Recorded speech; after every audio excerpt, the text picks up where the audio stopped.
dinukum waliyadin. Orang sini sudah rukun antar agama karena perang agama terbesar terjadi tahun 800 di sini antara Wangsa Shailendra sama Wangsa Sanjaya. Wangsa Sanjaya beragama Hindu, Wangsa Shailendra beragama Buddha. Sampai Raja Hindu takut menjadi raja. Panukuh pergi ke India. Di India belajar ilmu arsitektur, pulang dikenal dengan nama Resi Gunadarma. Yang Raja Shailendra bernama Garung bergelar Smaratungga, anti Hindu.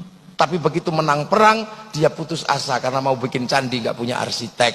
Maka arsitek yang disuruh bangun adalah orang Hindu yang bernama Panukuh. Lahirlah candi Hindu, candi Buddha, nuansanya Hindu yang dikenal dengan Sambara Budura, Borobudur. Makanya kalau ada yang mengatakan Borobudur tinggalan Nabi Sulaiman, tertolak dengan teori itu. Kenapa? Karena Nabi Sulaiman berada di tempat yang namanya Ardul Muqaddasah, dan Ardul Muqaddasah bukan Sleman. Maka tidak usah sok Nabi Sulaiman dari Sleman. Iya, saya nanya jin yang paling tua bukan katanya. Itu akhirnya ada nuansa Buddha, ada nuansa dalam candi Buddha. Tiba-tiba anak Raja Buddha ini, si Smaratungga punya anak namanya Pramodawardhani Sematawayang, jatuh cinta sama si Panukuh yang orang Hindu. Mau nggak mau dikawinkanlah antara anak Raja Buddha dengan orang Hindu yang anti Buddha, tiba-tiba yang anti Hindu, tiba-tiba anaknya jatuh cinta. Makanya yang kemarin 0102 jangan terlalu serius, jangan-jangan anakmu saling jatuh cinta. Apalagi sekarang Pak Jokowi sama Pak Prabowo jadi satu. Ini hanya terjadi di Indonesia.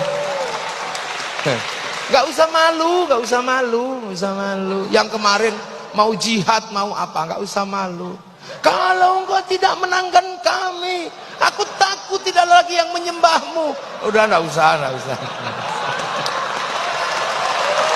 Gak usah, gak usah, udah. Ini Pak Jokowi, ini Pak Prabowo, orang-orang hebat di Indonesia. Akhirnya 5 tahun ke depan orang juga takut kalau berseberangan terlalu serius. Jangan-jangan kayak kemarin.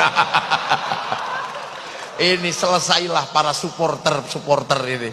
Ampun sudah sekarang ini. Ketemu strategi berangkulan antara orang Jawa, ya orang Jawa Solo dan orang apa Pak Prabowo itu turunan mana itu? Jawa sama Manado. Rukun gitu. Yang lain supporternya, hah? Aku udah terlanjur cerai, gimana? Aku udah terlanjur mengatakan haram. Aku udah terlanjur bersumpah akan potong kemaluan. Ini gimana? Terus gue mesti bilang wow gitu? Enggak juga. Makanya biasa aja. Lu akhirnya selesailah problem Hindu Buddha. Akhirnya ketika Merapi meletus pecah dua, Smaratungga punya keturunan namanya Balaputra Dewa dari Wangsa Shailendra pindah Palembang, nggak ribut agama. Karena makanya Sriwijaya jadi besar. Sindok pindah ke timur bangun Wangsa Isyana, menjadikan diri sama Doho, lahirlah Singosari, nggak ribut agama. Pada zaman Majapahit, di zaman era Brawijaya, bangsa ini dirukunkan dalam satu kerukunan besar namanya Bhinneka Tunggal Ika. Setelah itu saling jaga, Hindu jaga Buddha, Buddha jaga Hindu. Maka kemudian kalau ada Banser, ada Ansor kok jaga gereja, nggak usah ribut. Itulah warisan asli bangsa Indonesia. Di Bali yang jaga masjid pecalang, di New Zealand yang jaga masjid orang Nasrani. Nggak usah ribut. Tumpeng masuk gereja, nggak usah marah, nggak usah emosi, nggak usah. Hanya karena kebiasaan, nggak usah. Udah biasa aja ini Indonesia. Nonton film Korea biasa aja, nggak usah kafir. Masa gara-gara kalah ganteng sama aktornya terus bilang kafir? Jangan gitulah. Kita biasa aja. Jadi kita ini punya bangsa. Jadi kita rukun, makanya kiai rukun karena bineka. Para tilmidun muridun rukun dalam bahasa santri, dan sampai hari ini kerukunan itu terjaga. Hanya di Indonesia Yamaha rukun sama Honda, hanya di sini. Hondamu apa? Mio, itu hanya di sini. Hanya di sini minuman botol rukun dalam nama Aqua. Hanya di sini mie instan rukun dalam nama Sarimi. Hanya di sini seluruh pompa air rukun dalam nama Sanyo. Hanya di sini seluruh pembalot rukun dalam nama Softtek. Itu di sini. Udah biasa. Hanya di sini. Itu. Ini di Indonesia rukun. Makanya kemudian para ulama punya konsep merukunkan ini tanpa membentur. Akhirnya kemudian kehilangan tanah air ini, Islam harus punya bangunan baru. Maka lahirlah sebuah bangunan baru di mana raja dan hamba sebagai struktur yang disepakati di Nusantara, mulai dibikin struktur kecil di tengah antara raja dan hamba. Struktur itu dikenal dengan nama musyarakah yang akhirnya menghasilkan bahasa masyarakat.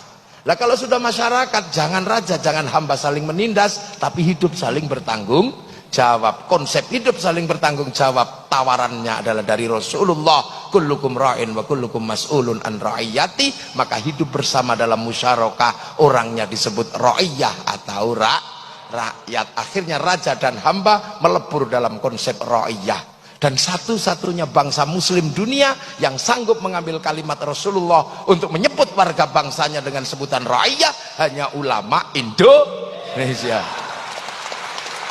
Nggak ada yang lain. Tapi ulama nggak marah, harus dihapus semua nggak. Yang kawulo masih boleh bilang kulo, yang hamba masih boleh bilang ambo, yang abdi masih boleh bilang abdi, yang sahaya masih boleh bilang saya, masih boleh. Jadi gitu. Lah terus kemudian ro'iyah kalau ngumpul, Al-Quran menjelaskan wasyawirhum fil amri, maka kemudian lahirlah konsep musyawarah.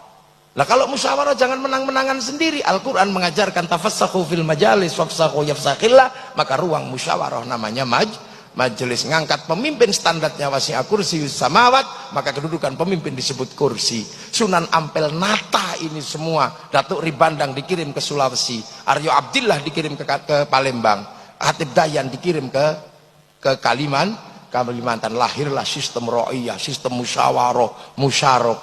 Kemudian ini bersatu, Belanda datang, dilawan secara bersama-sama. Belanda pergi, daerah yang merupakan konsep para wali bersatu dalam sebuah nama wilayah. Artinya al-wali meninggalkan wilayah, dan wilayah itu dinamakan Negara Kesatuan Republik Indonesia. Makanya kalau ada pertanyaan kenapa Arab satu bangsa bisa pecah menjadi puluhan negara, kenapa Eropa satu bangsa bisa pecah menjadi puluhan negara, tapi kenapa Nusantara yang puluhan bangsa mampu bersatu dalam satu negara? Karena ada santri, ada kiai. Ini jawabannya. Dan kalian menikmati itu hari ini, siapapun apapun aliranmu, menikmati itu. Yang Nasrani, yang Hindu, yang Buddha, yang Islam menikmati itu semua pada konsep besar Bhinneka Tunggal Ika. Makanya kita pakai merah putih. Penyelesaian kita antar bangsa pakai Pancasila. Makanya jangan kau bawa sistem penyelesaian bangsa lain menggunakan dibawa ke sini. Perdebatan penyelesaian bangsa setelah Bung Karno, zaman Balai Pustaka, apakah akan diselesaikan dengan cara Eropa? Tidak bisa. Lahirlah sebuah novel yang kemudian dikasih judul Salah Asuhan. Apakah akan diselesaikan dengan cara Arab? Tidak bisa. Lahirlah novel di bawah lindungan Ka'bah. Apakah akan diselesaikan dengan cara Indonesia full? Tidak bisa. Kenapa? Lahirlah novel namanya Siti Nurbaya. Apakah akan diselesaikan dengan cara Belanda? Lahir tenggelamnya kapal Van der Wijk. Apakah mau diselesaikan dengan itu? Nah sekarang banyak yang menganggap bangsa ini sakit, ini sakit. Tiba-tiba membawa penyelesaian dengan cara dari luar. Makanya aneh. Membawa Hizbut Tahrir ke Indonesia, itu aneh. Hizbut Tahrir didirikan oleh Taqiyuddin An-Nabhani untuk menjadi problem solvingnya bangsa Filistin, dan itu gagal di Filistin. Maka kenapa kau bawa produk gagal masuk ke Indonesia? Jangan. Ikhwanul Muslimin kemudian mau dipakai menyelesaikan problem Indonesia, nggak bisa. Ikhwanul Muslimin didirikan oleh Hasan al-Banna sebagai problem solvingnya orang Mesir, dibawa ke Indonesia, di sana gagal, Mursi digantung. Akan kau selesaikan untuk Indonesia? Nggak mungkin. Kita bukan tipologi sana, kita puluhan bangsa bersatu dalam satu negara kesatuan Republik Indonesia. Maka kita pakailah problem solving Nusantara, cara-cara Indonesia. Kemudian